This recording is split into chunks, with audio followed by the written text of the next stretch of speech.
আজ সকাল থেকেই একদম ঝুম বৃষ্টি, তো বৃষ্টি বিলাস করার জন্য আমি বেলকনিতে গিয়েছিলাম। বেলকনিতে গিয়ে দেখি আমার গাছপালাগুলো একদম ভিজে একাকার অবস্থা। এগুলো হচ্ছে ধনিয়া গাছ, বিলাতি ধনিয়া যেটাকে বলি আমরা। তরকারিতে দিলে আমার খুবই ভালো লাগে খেতে। আর এটা হচ্ছে পুঁই গাছ, খেয়ে ফেলেছি কেটে। আর এটা হচ্ছে বেগুন গাছ। বেগুন গাছ আরও একটি আছে, এগুলো হচ্ছে পুঁই গাছ।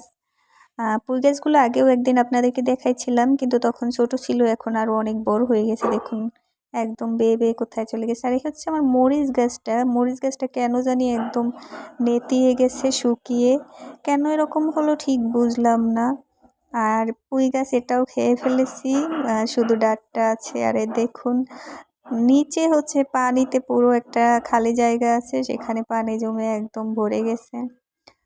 পুঁই গাছগুলো আমার খুবই সুন্দর লাগতেছে, বৃষ্টিতে মনে হয় একদম তন করে উঠছে। বেশ কিছুদিনের মধ্যেই খাওয়া যাবে আবারও পুঁই শাক। বৃষ্টি এত পরিমাণ যে বাহিরে যাওয়ার কোনো স্কোপ নাই, তো আমি বাসায় আপনাদের জন্য একটা ভিডিও করলাম। কেমন লাগলো অবশ্যই কমেন্ট করুন।